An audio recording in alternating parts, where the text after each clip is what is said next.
And I had this moment where, I'm like desperately wanting to fit in and connect. I used drugs to do that, specifically cocaine, MDMA. And if you've been to Holland before, they're readily available. I had this moment where I was lining up cocaine on my phone to do. I was outside by myself. I'd gone outside the bar and I was like, I just need this to get me back in the zone so I can go and enjoy myself with the crew. I was about to do these lines and I had this voice speak to me, myself or God. I feel like it was Jesus, who's been a guiding light for me in my life. And he's like, Eugene, what are you doing? I'm thinking like, fuck, dude, I don't know. I'm just trying to be here. I'm trying to enjoy my life. I'm trying to figure things out. He's like, it's time to step back from what you're doing and reorient yourself into value. And in that moment, I remember breaking down in tears and feeling super lost because I didn't really know which direction to step into from there. But I also felt a lot of relief. It was like, Eugene Koning, welcome to the show. thank you, Egan. Thanks for having me. It's good to be here, brother. So take me back to the start of your journey, whether that's the primordial soul or the self soul. Oh, God. We go there straight away.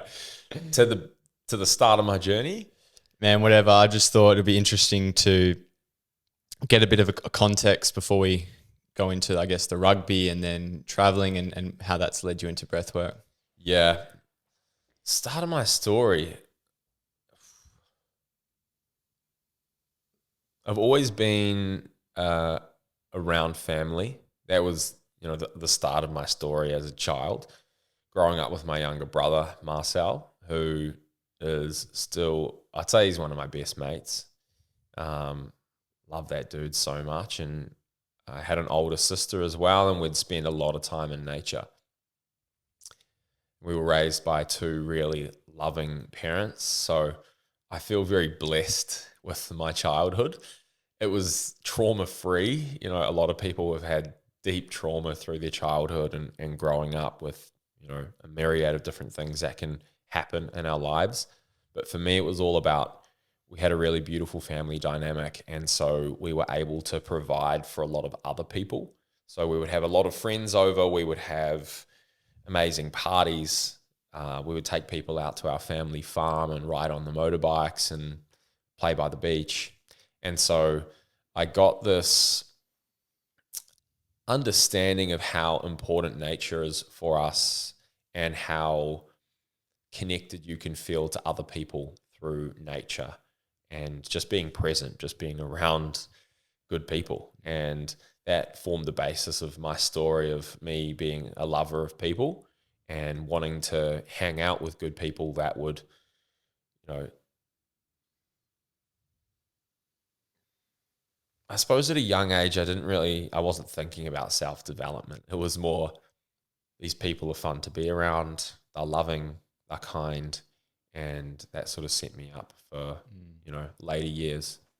So yeah, take me into the mindset of growing up, because I know for me, I was someone who was always striving to be in the best football teams, academic, and there was like this immense noise in my head, and I lived in my head, and I was constantly thinking and emotional and stressful.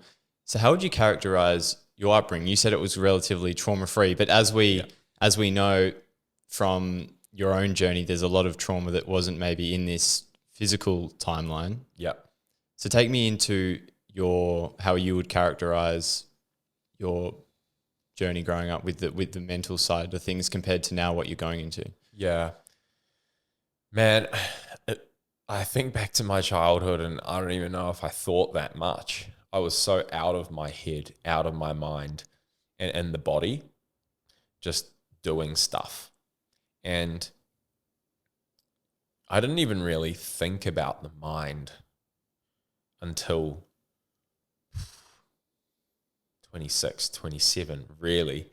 I'd hear people speak about the mind or our mind, and until I did the diving on, what thought is and mindfulness practices are and what breathwork is, and that people from their minds or from the mind can have, adverse effects really to how they see life and move their way through life. So for me, it was never a problem, and it's something I've had to learn, what anxiety was, and never had anxiety, never had depression or anything like that. As a kid, I was pretty high vibe, light, fun. And then, yes, through different things as we get older, different experiences, then I did experience, the darker side of the mind or that experience of life. But I was lucky and blessed that I did have those experiences as a younger child to refer back to and see that as my truth of the simplicity of what life can be. Because it acts as like a reference point, doesn't it? In comparison to people who might have had such a chaotic upbringing and environment, like their reference point is trauma. So like they don't even know what they're returning to. And even though, as you said, you went through a series of challenges, at least there was an undercurrent of unconditional love, nature that you knew you were returning to. Yeah. Take me into, I guess, your introduction into rugby and where that led you. Yeah, I was always a soccer player when I was younger. So I played soccer or football from the age of 5 through to 13. And I was good, man. Like, if, thinking back, how much do rugby players get paid? How much do football players get paid? I probably should have stayed playing soccer. But anyway, 13, 14, year 9 at high school, first year at high school, that's when I made that change to rugby. And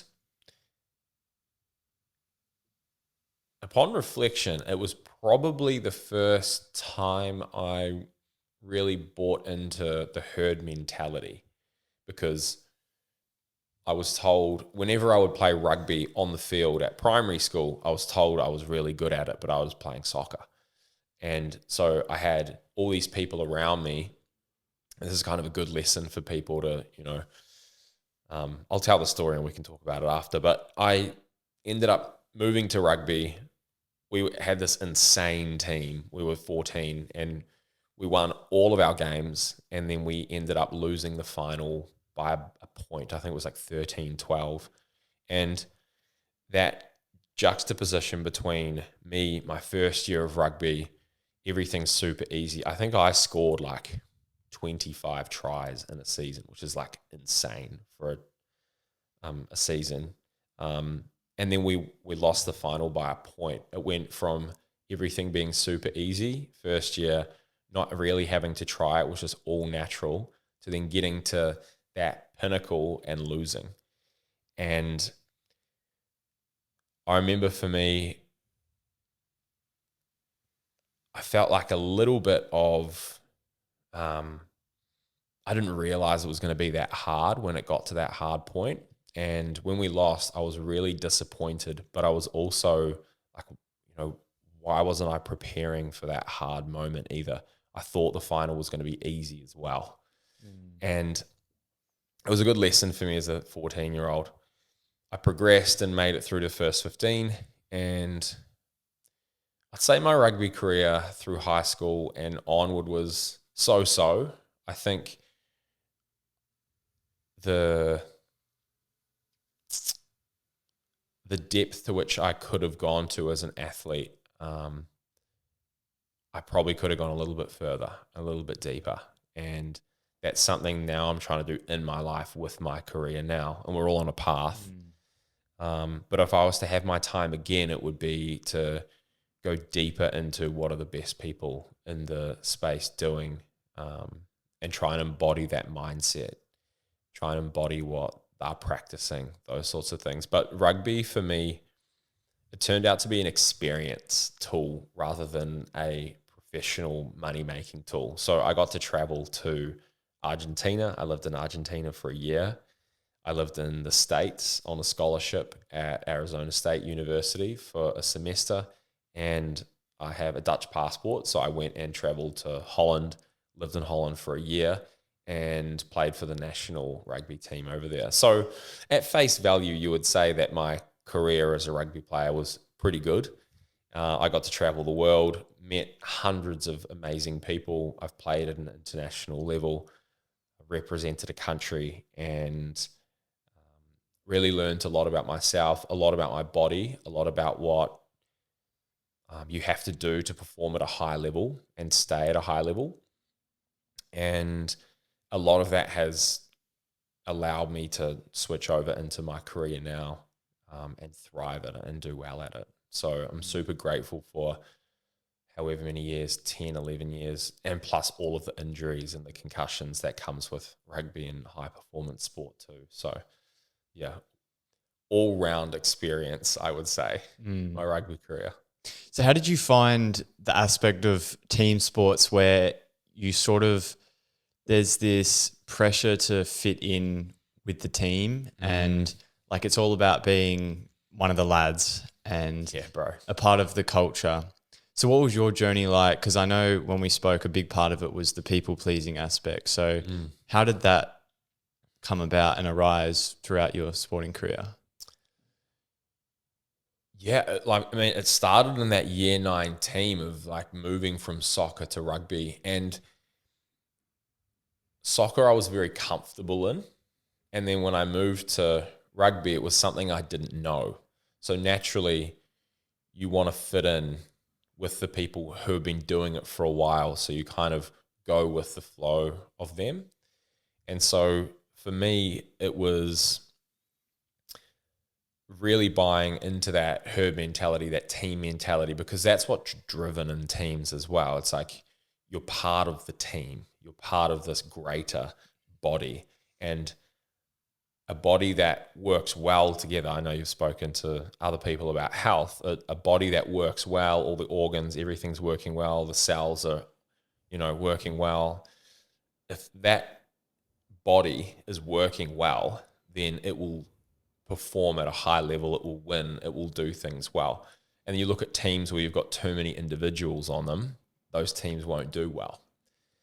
And so for me, that herd mentality probably took over a little bit through the back end, and I lost myself and what I actually thought was important in life through those years.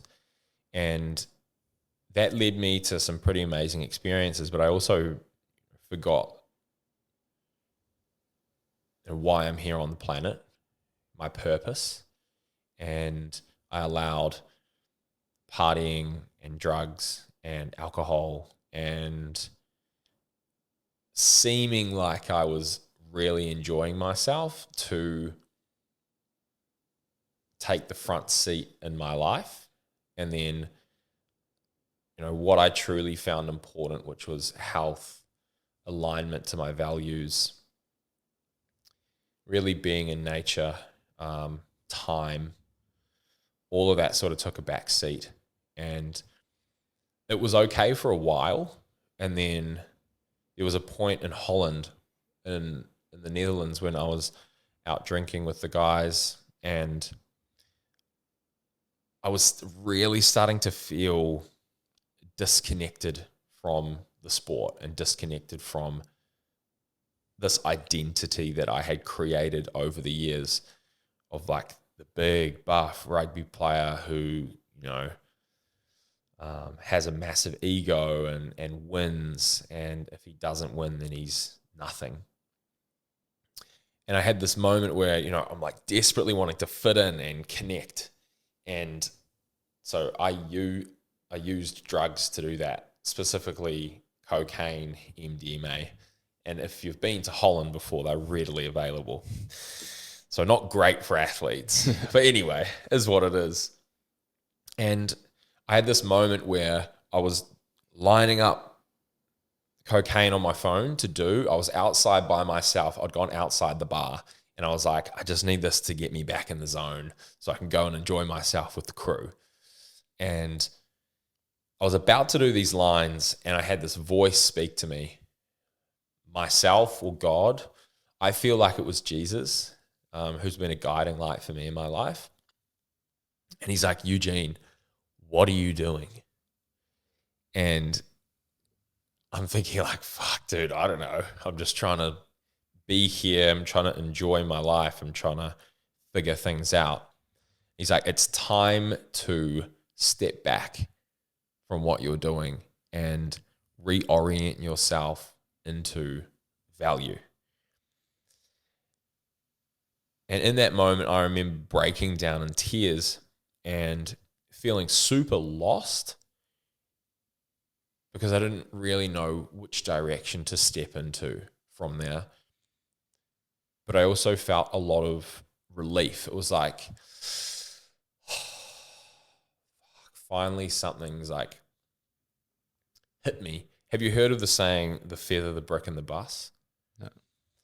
There's the feather, you'll get a little flick on your ear and you'll be like, oh, what is that? And this might be something to do with your health. And then if you don't listen to the feather, if you keep brushing that off and you just keep going on with whatever you're doing, then you'll get hit with a brick. So the brick, I feel like I got hit with a brick that day. And the brick is like, I'm using drugs, no good for my health, terrible for your brain health.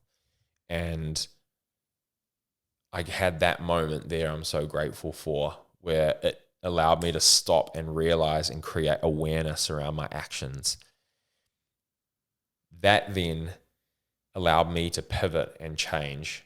But if I didn't listen to that, then say perhaps God forbid, I'd started using drugs more and then I create some sort of drug dependency down the track. It's never happened to me. And then you've got to go and check into a rehabilitation center and spend $40,000-$50,000 rehabbing yourself because of a drug addiction. That's the bus. So you got the feather, the brick, and the bus. And that's why I think environment is so important for young men in particular, is because if we don't have those awareness pieces of the feather and the brick, you'll get hit with the bus, with depression or with suicidal thoughts or with needing to go and check into a rehabilitation center or losing your family or whatever it is. So super grateful for that moment. And that allowed me to then self-actualize and move into health and move into what I was passionate about, which was giving people the awareness that they can actually choose with free will how their life ends up. And so that allowed me to create my Instagram page that I now have, create a podcast, work in health, study breathwork, meet people like yourself, and live a really aligned, amazing life that I'm grateful for now. And so that's the path I'm on now. So how did you go from that moment where, there was relief, but also uncertainty about who you are? So how did you change your environment or start to invest in tools to figure it out? Because although it can be such a relieving moment, the journey to figure out your truth can be quite uncertain. So what happened after that moment? I literally went home and I started YouTubing self-development and meditation and basically trying to find people like me who were online doing the things that I wanted to be doing. So one of the best videos that I ever watched was Wim Hof, who is one of the most famous breath workers in the world, called the Iceman. And he was with Yes Theory. Have you heard of Yes Theory? In Poland, and they're at his place. They're like jumping into the ice water. They're doing breath work. They were just with each other. They were filming shit. They were just enjoying life and immersing in, this gift that we have to experience life with others. I also found Sam Harris and his meditation app, Waking Up. That led me to mindfulness. I just started tuning into all these people online who were doing what I wanted to do. And I started distancing myself from people who, would want to go buy drugs or would want to, would swear all the time. And then people who would want to just stay in old patterns. And I started to become really aware of what was actually around me, almost hyper aware. So everything in my environment started to become a lot more intense as well. I feel like when you're making change and you've created a new level of awareness, or you're like noticing stuff, stuff can become quite intense for you. And that's what I found. And that's when I was like, I like have to make a change now, because the old way is, it's like the volume on how bad it was for me is starting to really turn up. So I was like, I got to get out. I also find it's a lot easier to know who you don't want to be at that point and disconnect yourself from those rooms, because it's really hard sometimes to know where to go or how to find the version of yourself. But it's almost you just invert the framework, and instead of going towards this new version of yourself, you go away, and in that you start to find your truth as well. Is that where you met Wim Hof, or was that a part of that? I only met him like 4 weeks ago. Was that recently? For the first time. Yeah. Oh wow, where was he in Melbourne? Yeah, it was a biohacking summit up on the Gold Coast called Wanderlust. The name eludes me. It was by Radix Sally, who used to own Swiss Vitamins. Yeah. He's bought into Wanderlust, and so it was at that summit. It was incredible. Yeah. Yeah. So he was up on stage talking for an hour, and I thought he was going to ask Q&A questions at the end. So I chucked my hand up for him to answer a question, because I was like, I want to ask him a question and then offer to do a haka for him in front of the entire audience, but it didn't get to happen. So I run over to Radic and I'm like, bro, can you get me to meet Wim, because I want a photo with him and just to say thank you for changing my life. And so we sprint around the back, and he's just about to go out the back door, and he's like, Wim, I have someone that wants to meet you. And so I like shake his hand and I look at him and I'm like, dude, you literally changed my life 4 years ago. And I said, I'm so excited to do this work like you're doing now for people, changing people's lives. And he just looks at me and goes, good. Nothing else. And then we get it, and I'm like, can I have a photo? He's like, yeah, sure. Get a photo, and he's gone. But it felt like, for me, because I watched that video 4 years ago now, 5 years ago, it was like this loop was closing. And there was a new loop opening back up to who knows what, something bigger. So, yeah, it was a pretty powerful moment for me. And I think those moments are important for us. Synchronicities are important. And to notice synchronicities, you have to notice. You have to be aware. And so I was like really, Jordan Davey is a big one for synchronicities. When you're hanging around great people, or you're doing stuff that you enjoy or is in alignment, the synchronicities just happen. And synchronicities, for people like, what the hell is a synchronicity? When you get this little whisper from the universe that you're on the path, and it's almost hard to beat getting that feeling. Alignment is, so incredible to be a part of. Because I think people are waiting for a letter from God or whatever their highest being is. But I had a conversation with someone yesterday, and he was saying, like, God in his version, works in very indirect ways. He'll give you people and circumstances, and he'll give you exactly what you need. And if you aren't aware, you aren't going to become aware of what he's trying to send you the message. You have to take action. God will only give people things after they take the first step.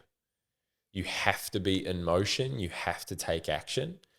And it has to be sustained. It can't just be one step. Like, if you're asking God for something big, you've got to give him something big to work with as well. It's a balance, the yin and the yang. There has to be this energy exchange. So if you're working towards something and you're kind of half-assing it and you're not giving full effort, then that's what you're going to get back. Everything is a mirror. And so that's a lesson I have to keep telling myself too, because it's very easy to do a lot of things in this life. And, you know, for you, it's very easy to start a YouTube channel and then do your podcast and then maybe start coaching people. And then maybe you're doing a few other things over here. Then your energy is spread. And as I say, this is a lesson I have to keep teaching myself too. When you start to focus your energy and literally ask, a lot of us don't even ask for things to be given to us. You have to work for what you're asking for, but I promise it will start becoming manifest. It's fascinating how it happens. Because there's also the receiving element too. Like you have to raise your energetic state to be able to receive the version of your future self. Amen. Yeah, that too. Like if you're asking for, say, 250, say you're asking for $500,000 a year, who is the type of person, still authentic to you, who is the type of person that you would be if you were earning $500,000 a year? It's not the same person earning $100,000 a year. They're fundamentally different people. They would hang out in different places. They would watch different things. And so it's like, if I want to be up here, and I want to receive this amount or this way of being, it's like, well, what can I do within my own power right now to allow me to be there? You're going to fall back down. Like that's naturally just how it goes because you haven't figured it out 100%. But what are the small practices? What are the small tools? What's the way I speak? How do I sit? How do I hold eye contact? What do I say? Where am I spending time? All those sorts of things add up and they compound over time. And that will allow you to get to that point where you're starting to manifest or align with that same energetic value. Do you think there are higher dominoes? Like what are some of the biggest dominoes in our lives that can help us connect with our highest version of ourselves? Well, I don't think there's a highest version of ourselves. I think there is the most pure or the most undistilled version. And it's kind of like our time runs in this direction. And this is the most pure version. We can sort of be over the side or over the side, but the things that move the dial to that center point the most, I would say, are becoming as healthy as possible. And, you know, we can unpack that into, I try not to overcomplicate it, but it's, for me, number one is breathing well and being in touch with all areas of your breath. So the transformational side or the soul, the functional side, the mind, and the performance side, the body. It's becoming close with nature and it's becoming close with people who are also working hard to become close to that pure version of themselves as well. Yeah. Do you think it's not the correct way to frame it for ourselves that we have this ideal highest self to strive towards? Do you think that could set us up for failure?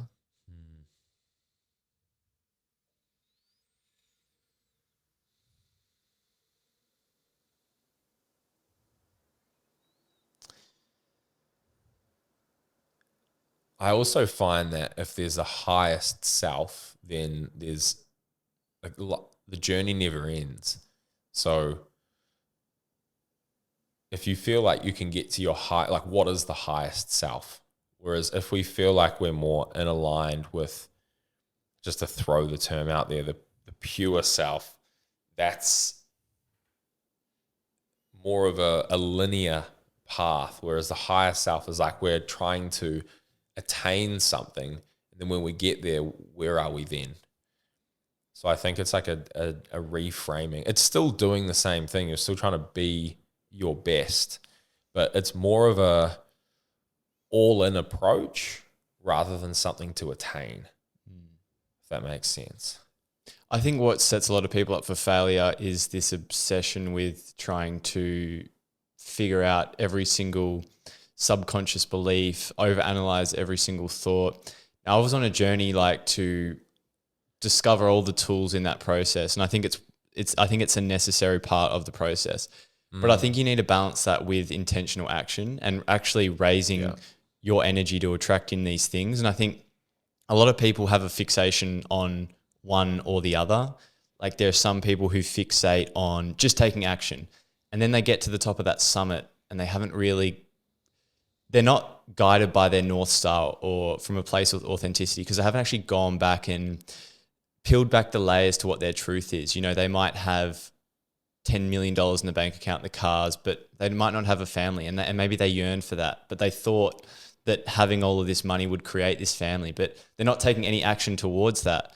So I think if you find this balance of peeling back the layers, but also being really intentional with your action too, and I think that dualistic approach is probably optimal. And I think if you obsess so much about peeling back the layers, you're going to get caught in your mind as well. And it's similar to what we were talking about before, like the mind is the greatest tool, but I think a lot of us do get used by the tool as well. Yeah, absolutely. And oftentimes we're trying to get things that we think we want, but we actually don't want. We don't take the time to sit back and ask ourselves, is this actually what I want? So it's that being and doing and allowing them to work together in unity rather than just focusing on one side of the coin. And then you realize you get to the end and you either haven't really enjoyed the journey or you've got to a point that you actually don't even want to be at. So there's also the other side, and that's what you said about like over analyzing everything. Is this the right decision? Is that the right decision? Oh, should I? It's like, trust that, you know, whatever you feel is the next step, just take that. And it's often, maybe it's not the most optimal, but just taking conscious action daily.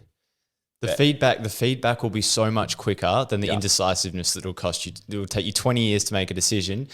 It's just the willingness to fail and get the feedback as quickly as possible and take new action. I think we just have a evasiveness to the discomfort of not having it figured out and not having this perfect life right now.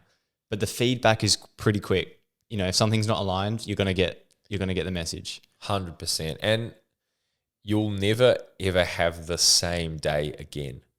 So whether we like it or not, we're growing older, or we're coming more towards the end of our life. We're moving away from the start point and further towards the end point. So you may as well take action. You may as well immerse fully with as much presence and as much authenticity into that moment as possible. And what allows you to enjoy that and to do that more often is getting better sleep or having your energy at a higher level, understanding yourself more so you can take opportunities with both hands rather than kind of half-ass an opportunity that comes along. So that's why your health is such an important piece of this puzzle, because it basically sets your own energy up to take opportunities as they arise, as you work for them as well. Do you think breathwork is still underrated?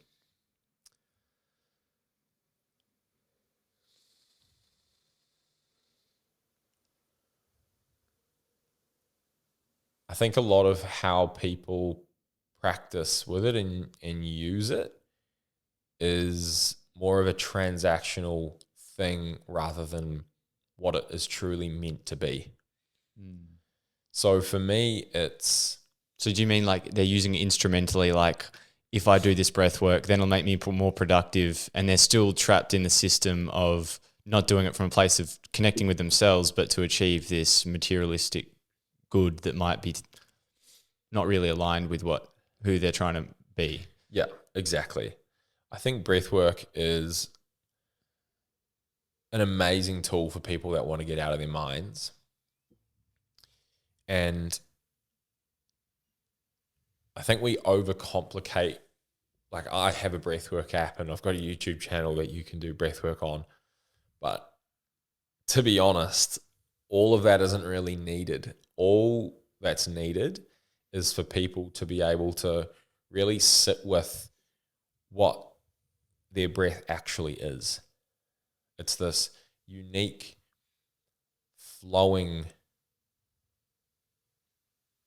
moment of presence at all times that only you have. And if you really sit and try and understand what that means for you and for the world, that unique imprint on the world will never be felt again. So the gravity of your authenticity and your breath, your life force, if you sit with that more often and realize how much that's needed in the world will be a much better place for ourselves and for everyone else. Because no one else is going to have your views. And breath allows you to come back to stillness and come back to awareness so that you can then go out and do what you're meant to do, fulfill your purpose as a energetic being on this planet for your finite amount of time while we're here. Yeah, I think it's incredible for directing our attention inwards. And yeah, I think we're in a world of stimulation, and I think it's such a powerful tool to anchor us in our own body, right? I think a lot of us trapped in the noise of our mind. So I think it's so important to have a practice. But then I think a lot of people struggle to realize the accumulation of the small practices. Like, yeah, man. It doesn't have to be a 1 hour breath work every morning to gain the benefits of the breath work. You could do 5 minutes, or you could notice your breath in a stressful situation, or you could be in the car and you start to notice your breath. And like these small little moments accumulate. But I think that's where breath work can get neglected, because we're almost addicted to these big dominoes in our life, like the big thing that can have a huge impact. And we sort of minimize the effect of the small little wins every single day, all these practices that become the foundations for our health. Yeah, so many people are so busy that at the moment we love this optimization of everything. Like, everything needs to be measured, or I need to tick a box in order to fulfill my optimized day. And, I work around and with a lot of hyper successful business people, and a practice is important. I think it's one of the most important things to keep us tethered to what we value and what's important in our life. And so having a breath practice or a meditation practice is vital to keep us grounded. But it doesn't have to be 60 minutes long. It doesn't have to be something that's transforming you every single day. There will be, I think, the ebbs and flows of life also have to be honored as well. So there will be periods where you're really needing to, say, drop into some transformational breath work. Perhaps you go on a retreat or something like that. And then there's other times where just becoming aware of your breath for a minute in the morning before you go into a really intense day, that will still be needed for you on that journey of health or mindfulness amongst the busyness of running a business or being an athlete or just trying to be at your best and perform at a high level. So, like, for me personally, I always have a breath practice, but it will change from time to time. But it's a non-negotiable in my morning. At least for 5 minutes, I will drop in with a breath practice every morning. Do you notice a difference when you don't do it? There are days when I don't, because it's just straight into like what needs to be done.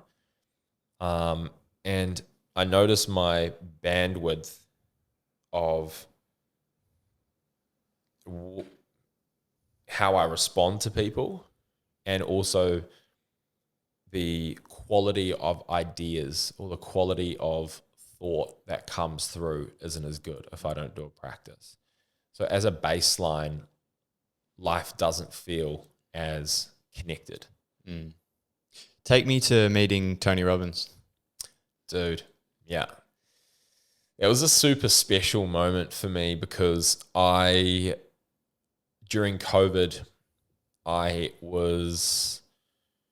just come back from Holland. I'd started this health journey, and I was really searching for something that was going to give me. I was searching for that next step in my journey. And there was this free online course that Tony Robbins put online called Unleash the Power Within. Have you done that before? No. And so it's the in-person it's like one of the key parts is you walk on hot coals and you like get yourself into the state that allows you to walk on the hot coals. But online, no hot coals. For me, I was waking up every morning at 4 a.m. to jump on and have probably 2 to 3 hours of education with him. And through this, I'm like, man, I would love to meet this dude one day. Like his energy, I feel aligned to. And I had this feeling that I would. And so anyway, fast forward 4 years, I'm working at St. Haven, and the owner, Tim Gurner, he's a very well-connected man. And so someone had been telling me, a member at St. Haven, you need to go to the Tony Robbins seminar in Sydney. You need to go. He told me 3 different times. And I was like, okay, this dude's saying this for a reason. Is it the feather or the brick? Yeah. At that point in time, it felt like it was the brick. I was like, you're an idiot if you don't try and do this now. And so I ended up texting Tim and say, hey, can you get me a ticket to the Tony Robbins seminar in Sydney? Because I couldn't afford a ticket at that time. They were like $600 for the nosebleeds, and then on the ground was $6,000 down the bottom in the VIPs. And Tim, I text him, and then I go outside and Tim's sitting there, and I'm like, damn, dude, this is a sign. And so I walk up to him, I'm like, I just text you, Tim, but you probably haven't seen it yet, but I was just asking if you knew anyone who could hook me up with a Tony Robbins ticket. And he goes, I do know someone. And this guy turned out to be the owner of the business that was running the seminar. So working with Tony's team. I go to Sydney. I've got 2 friends who are there as well. So I sleep on the couch in their Airbnb. I'm actually doing coaching with those 2 at the moment. They're legends. And so we were in the crowd on the first day, and we'd just done this like a little written practice on your dream life. And, I put all the good things in there that I want to do in this lifetime.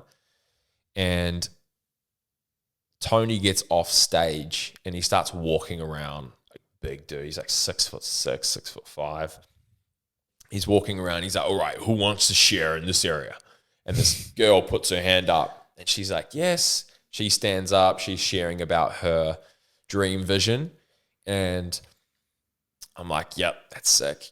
Good on her. Hopefully that comes true. And then he starts walking down towards my lane down the bottom. So I've got this VIP ticket that Tim has hooked up for me. It's like $6,000 ticket. Blew my mind, man.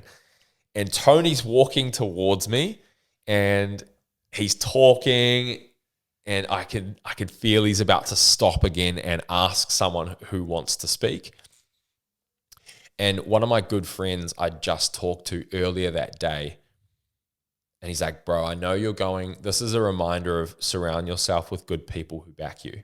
He wasn't there, but he texted me and said, bro, I know you're at Tony Robbins today, and I know we spoke about you got the ticket for free, but I still want you to take the opportunity if anything arises. Go first.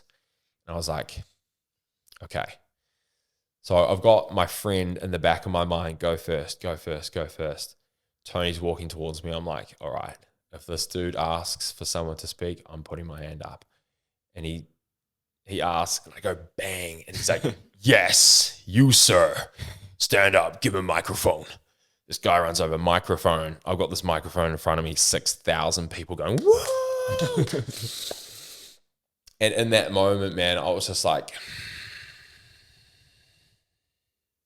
this is meant to be right now. And we speak for like 10 minutes. And I just watched the video recently too. Is there a video of it? So my mates who were there, who I stayed with, who I'm doing coaching with now, Owen and Lee, they're in the crowd filming. And so they film this interaction I have with Tony, and it's 10 minutes long. Dude, that's like $100K worth of value for some people that'd pay. I know one guy played a round of golf with Tony Robbins. Guess how much he paid? 100 grand? $1 million. Someone paid $1 million to have a round of golf with Tony Robbins. That's a lot of value that, someone sees in him. That's incredible. And so, I probably got 100K worth that day. And what he said was, I shared my reasons why I wouldn't be successful. And one of the biggest reasons was, for me, comparison to others. And damn, dude, it's so easy to compare on social media. It's engineered that way. How many likes is that person getting? Oh, that person's posting 2 times a day. I'm only posting 3 times a week. Oh, that person's hanging out with that person. Oh, they're doing X amount of podcast episodes a month. It's so easy to get. And if you think about it, that is energy going out of you into the ether, and you're never going to get that energy back. And so that was one of the key moments of realizing that comparison is the thief of joy, and it's also, comparison is the thief of energy. And energy is the way we transact with the world. The reason we eat and sleep is for energy. The reason we exercise is for energy. And the last thing Tony said in that 10-minute spiel was, energy is the key. So if energy is the key, everything we think about, for whatever purpose we're on this planet for, if we can understand how to cultivate more energy for ourselves and for others, you will be successful.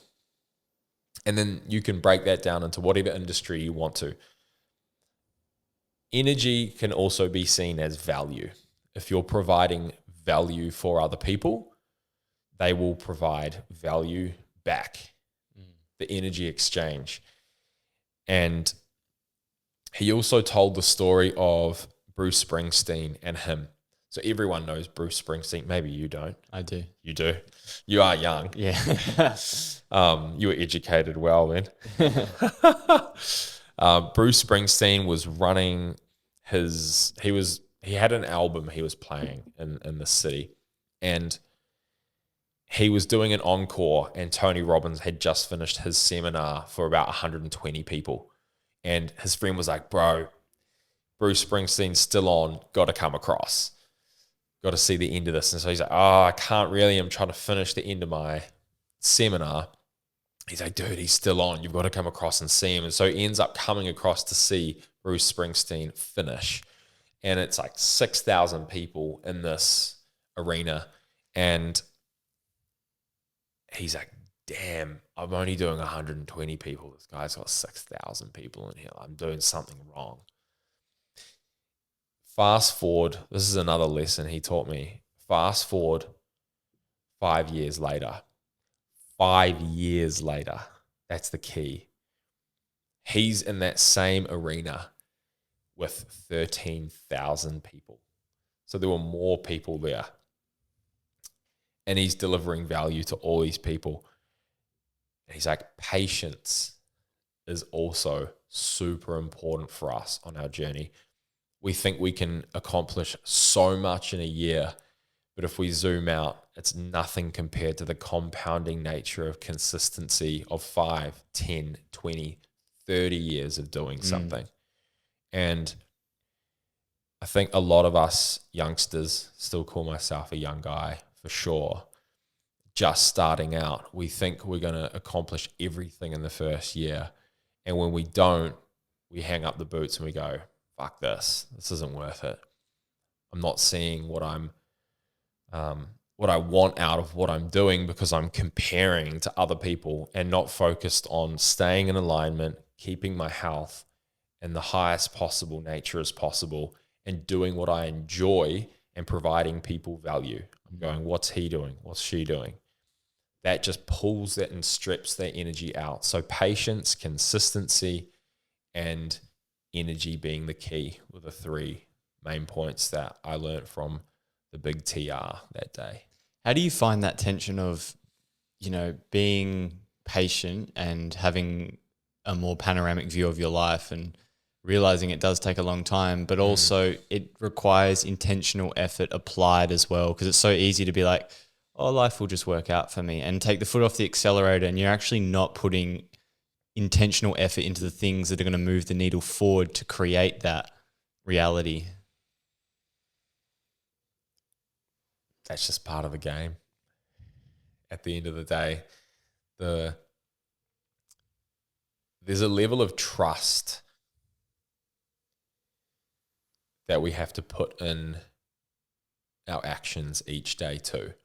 Like, yes, having, better skills every day and applying ourselves more, all of that's important, taking the action, but having a level of trust that this thing that I'm doing right now is going to compound over time, and not worrying about option B or option C. Because again, if you're diverting your focus to, what else is out there, rather than focusing on that action in that moment, that will also destroy you pretty quickly. And it is hard because, there are so many more options out there now too. Like, there's for editing software for your reels, if you're creating reels, there's like 50 different apps you can use now. But all I say is just get on with it and just keep creating, try and stay as authentic as possible, and it starts to figure itself out. But it's just a challenge that if you are a creator or you are someone trying to provide value, it's very natural to feel like there are going to be other options out there. And there are.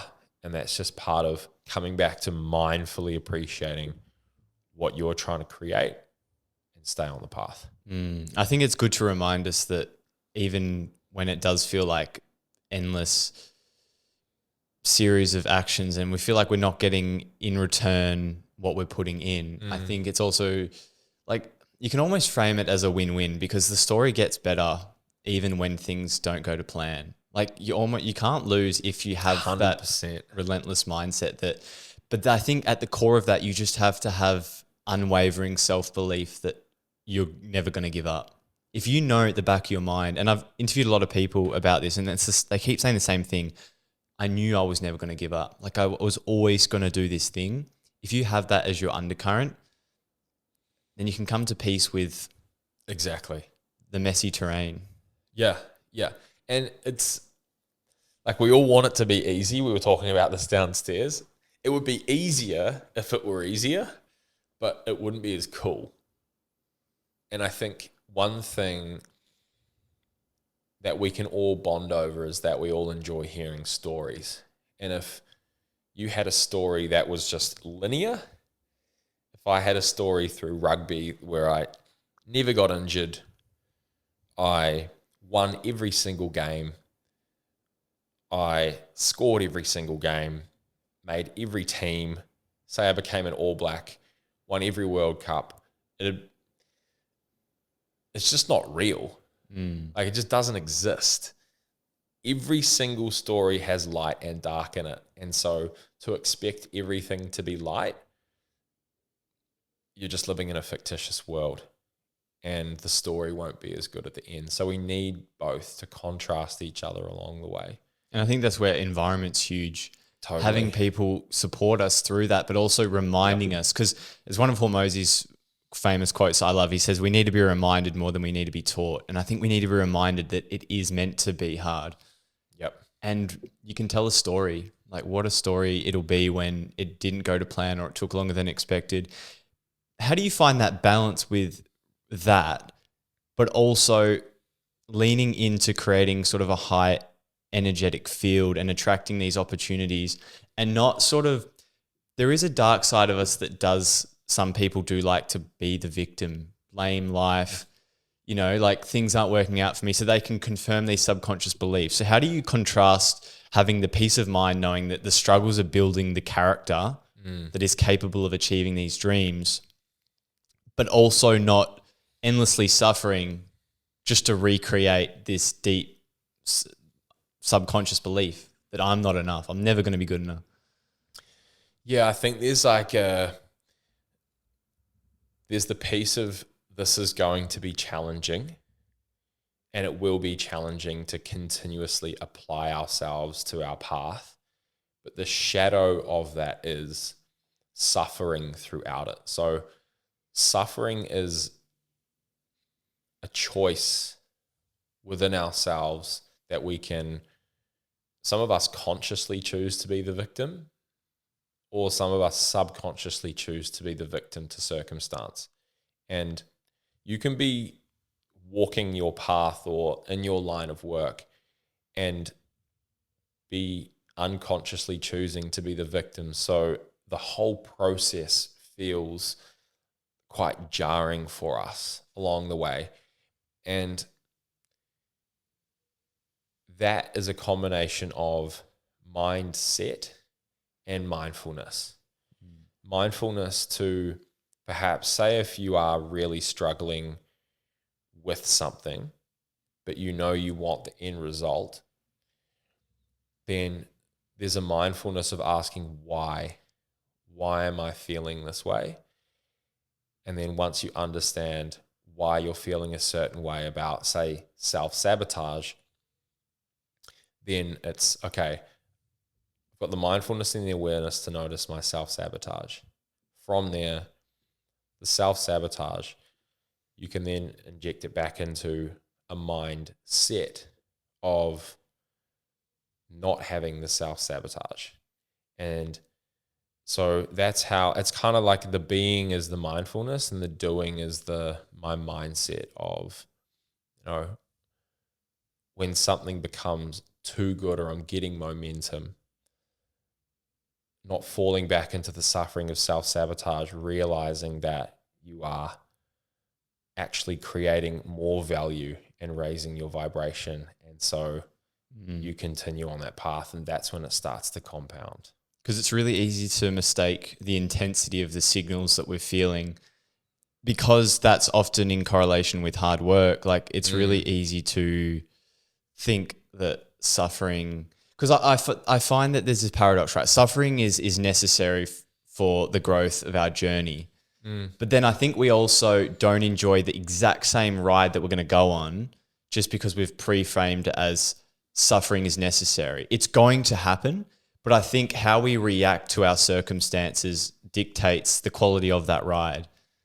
Exactly. And like how we react to our circumstances is also that choice around whether something is like, if we are suffering or not. Because suffering is a point of view, whereas something can be challenging, but you don't have to suffer through the challenge. Like something can still be hard, but that doesn't mean we have to actually almost have a conversation with ourselves that it is really hard. We can just accept that it's hard. So suffering is almost that we're like putting it on top of something that's already there. We're adding to it. So I try and stay away from suffering as much as possible, the frame of mind of it. I think that's where the pre-frame is super important. I feel like recently I've been able to reposition myself around that and embrace some of those challenges. And it's like, where's my anchor point? A lot of it is like that reminder that it is going to be hard. But what is my truth as well? Like the more I'm connected to my values and I have a vision of my life, I create a process to how I can get there as well, because I think there's that balance of trusting the universe, but also not being naive to the fact that you can actually map out how are they going to be in alignment with this future self? Like, let's say I want to have a bigger podcast. Well, then what does a successful podcast look like in terms of break down every little detail, episode guests, quality, real qualities. How am I marketing it? How am I creating retention? All of these little things, right? Like, don't be naive to the fact that there is a systematic, intentional process you can go through. And there is balancing that with trusting that that's going to work out. But you've also got to not be naive to the fact that there is cause and effect in this world. And when you place intentional effort, you are going to get outcomes. Yeah. And if you say you were messaging guests, every single message, you don't want to write the message from a place of, say, fatigue or there's resistance there, and you're paying attention to that resistance every single time, that is suffering. And that kind of eats away at the experience itself. So that's why I find meditation and going within to understand why I'm feeling the way I'm feeling about certain circumstances is so important.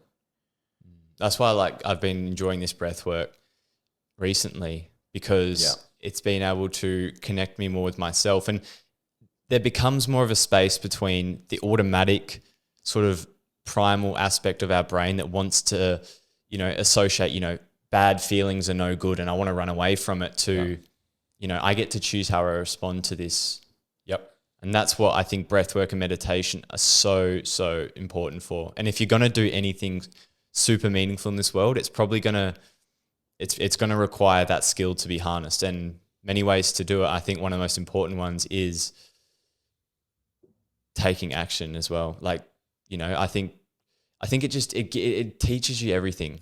You're given the setbacks to help you see where you're at. You get audited. Every part of your psychology gets audited when you take action. And then you get audited. Yeah. And if you have an anchor of okay, I can harness my axe with meditation, breath work, but you constantly get the feedback. And I think that is the cycle that spirals us upwards. And it doesn't even have to be breath work or meditation.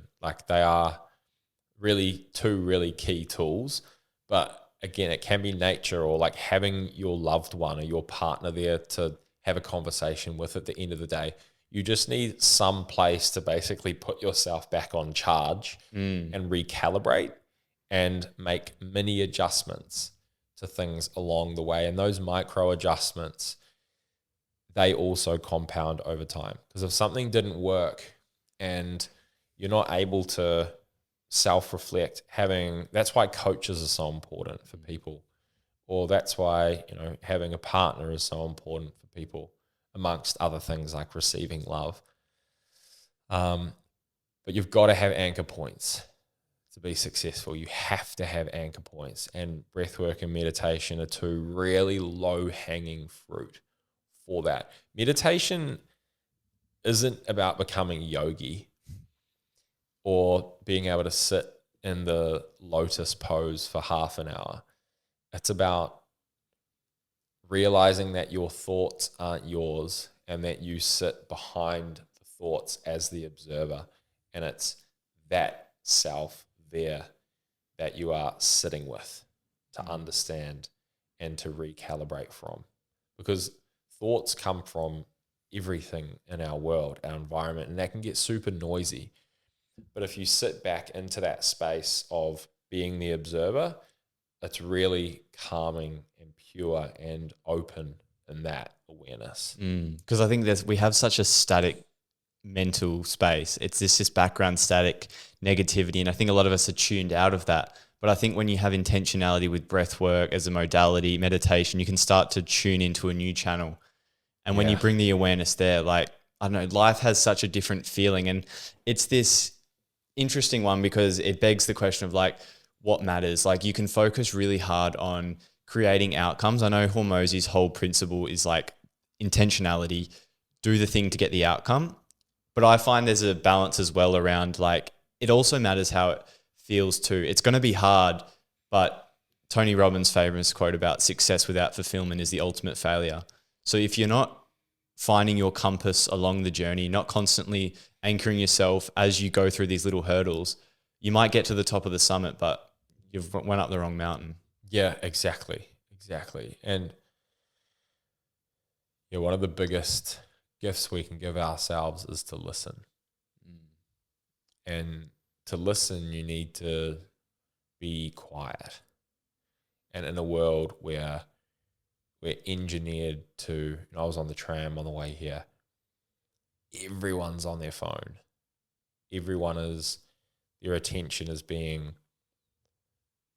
just silently pulled out of them with emails or the Black Friday sale that's coming up, and that's attention that, like, phones are great, don't get me wrong, but if we're always having it stripped out and placed in other areas other than ourself to listen, then you're just going to keep repeating the same cycles. You need circuit breakers to be able to recalibrate and realize if you do need to change direction or not. Otherwise, that's why 90% of people just stay in the same cycle their whole life. They're given a story, they're told 2 or 3 things about themselves, and then they just jump on the circulating wheel and stay there. And so, yeah, whether it's, a health scare or, a voice from God talking to you, or, perhaps it's, you're not feeling happy at work, or you're unfulfilled in a relationship,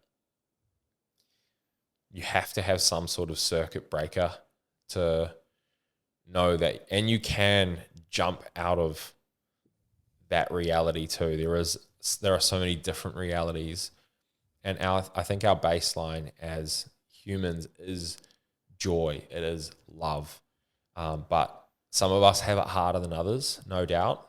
But everyone has the possibility within them to feel those deeper senses of fulfillment and joy. And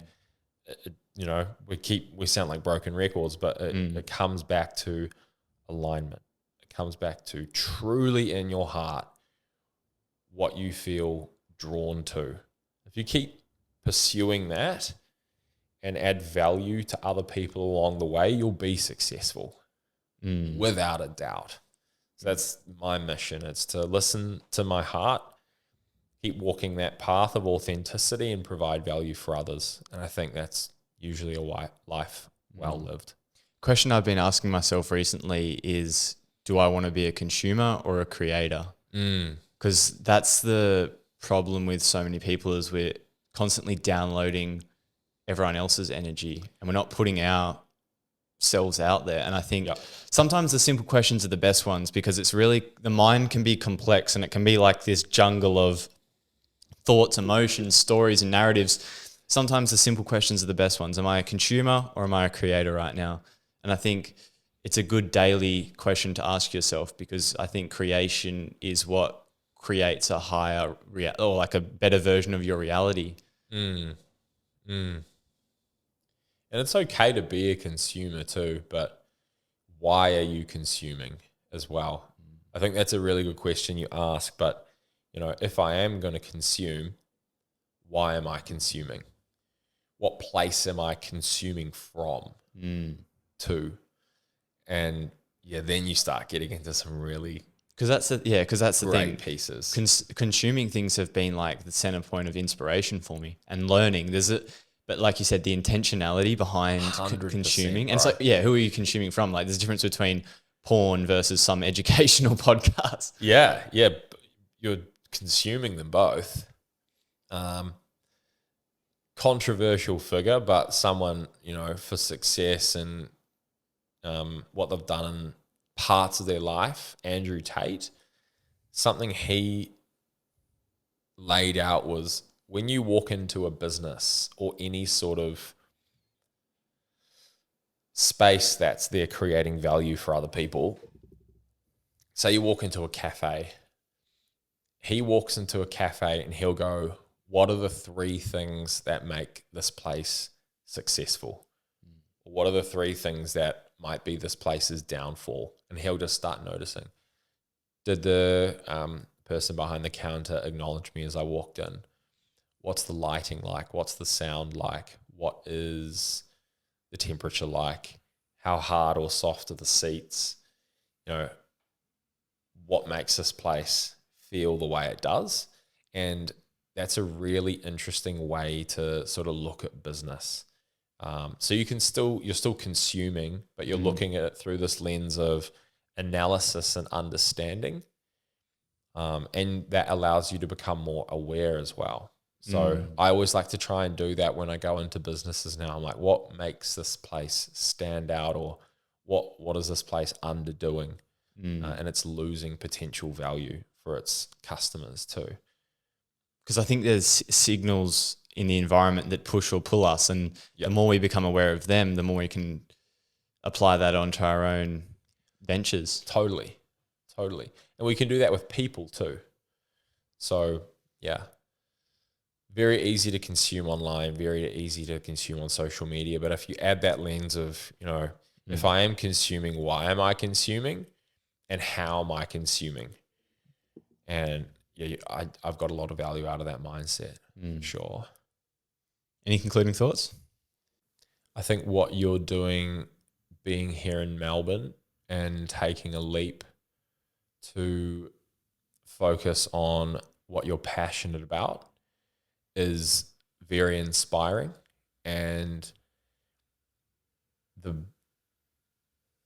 way in which you've conducted this podcast and your previous podcasts is genuine. It's authentic. I can feel the love through it as well. And I think a lot of people will need to, not this conversation in particular, but what you're bringing to the forefront of Australia in terms of thoughts for other people to learn from is really special. And so if you've listened to this podcast, I think share it with someone who you think would benefit from it, and support people who are trying. If you feel fear around not being able to do what you want to do, at the very least, notice what it feels like to support other people who are doing the things that you want to be doing, and good will come from that too. And that will start to compound, and that will start to give you confidence to then go, hey, maybe I can do this too. Supporting other people is underrated and an incredible way of adding value to society. And it's free. It's free. Thanks, brother. I might have to put that as the trailer to the show. Thank you. Where can we go to see more of your work? YouTube, Eugene.elevates is my breathwork channel. I have a breathwork app called Next Step, NEXT-STEP, and that's on the App Store, Google Play, and then also my Instagram, Eugene.Koning. That's me, brother. Thank you. Thanks for coming on the show. Thank you, man. All the best.